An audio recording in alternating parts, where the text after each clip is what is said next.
انواع اولياء الامور في اول يوم دراسي، وده المقصود بيه الاب او الام ايا كان منهم، وهو راح يوصل ابنه في مدرسته في اول يوم دراسي.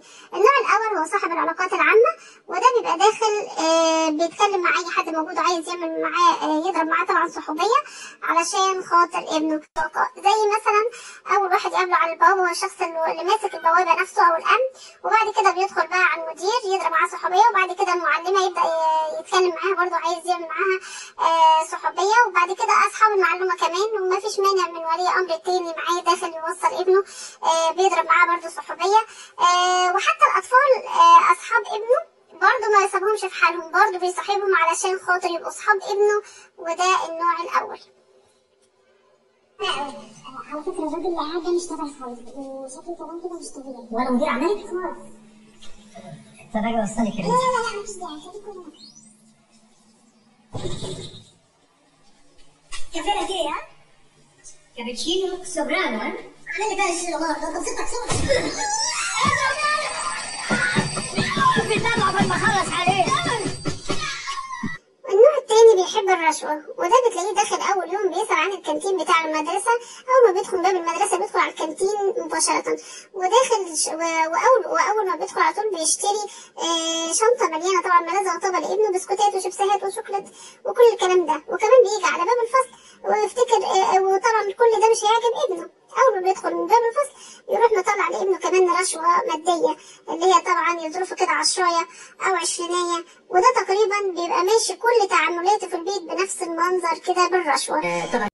النوع الثالث هو الشخصية العنيفة أو العصبية، وده بيبقى مش فاضي ومش رايق أساسا، وعايز بسرعة يحدف ابنه أو يرميه في الفصل ويمشي، لأنه مش فاضيله ومش فايله لأنه وراه شغل. يلا يا شط. يلا يا ماما. يلا يا أمورة. انجر يا بنت. وده طبعا بيبقى عايز يخلص من زن ابنه، واول ما يدخل الفصل على طول يروح زقق الواد ويروح قافل الباب وماشي على طول، وما عندوش اي طاقه للمسايسه ولا المحايله، وده طبعا في النوع الرابع وهو النوع العطوف او الحنون، والنوع ده ولي الامر بيكون منتهى الخوف على ابنه، وبيقعد يحايل ويحضن فيه وكانهم كانوا مسافرين ولسه شايفين بعض في القاعه عندي، وطبعا بيفضل يوصيني يا مس خلي بالك معاه، وعايز يقعد معاه طول اليوم، ويا مس خلي بالك يا ابني حساس يا مس مش عايز حد يزعله، وطبعا يا ريت يقعد معاه كل يوم كمان في القاعه. ده يبقى ايه يعني كل ما يتتمناه. مين راح بابا؟ أنا. مين عقل بابا؟ النوع الخامس من أولياء الأمور، وده تحس إن هو مصورات أو تقريبا كان نفسه يبقى عايز يطلع مصور فوتوغرافي أو تقريبا عنده استوديو، الله أعلم. هو بيبقى إيه حابب إن هو يصور ابنه في كل حتة في المدرسة من أول البوابة،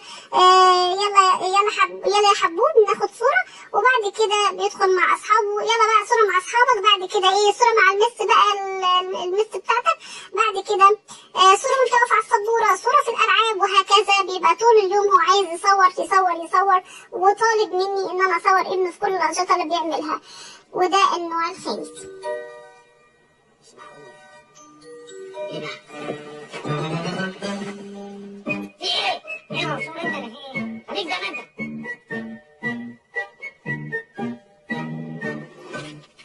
ايه يا عم في ايه؟ هيل راسك يمين تحت، ارفع راسك لفوق فوق مين اللي سمعتك؟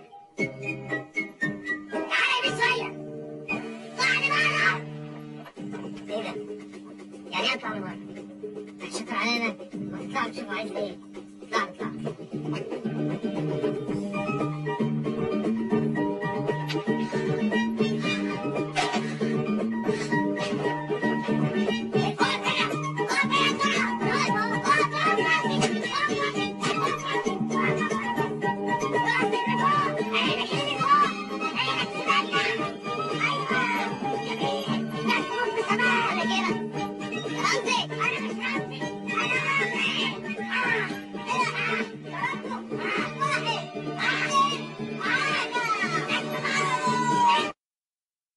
النوع السادس وهو ولي الأمر الحذر، وده أو دي أيا كان يعني بتبقى أطفال قرفانه جدا من نفسها ومن المدرسه ومن المكان كله ومن الاولاد اصحابه كمان اصحاب ابنها.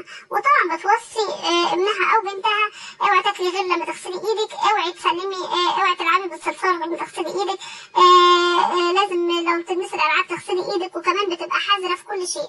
خدي بالك من كراستك، من استكتك، من اقلامك، خدي بالك من شنطتك.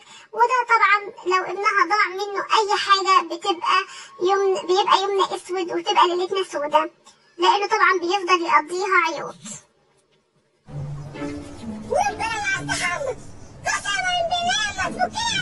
يلا ريحتك معفنه، في كلب ميت تحت باطك. اجي اصلا دي صابونه وربنا ما هتلمس. يلا ده انا هصنفرك بيها، وبعد ما اصنفرك هاكلها لك عشان ريحتك تفضل حلوه. طب يلا بهجت هبهجت.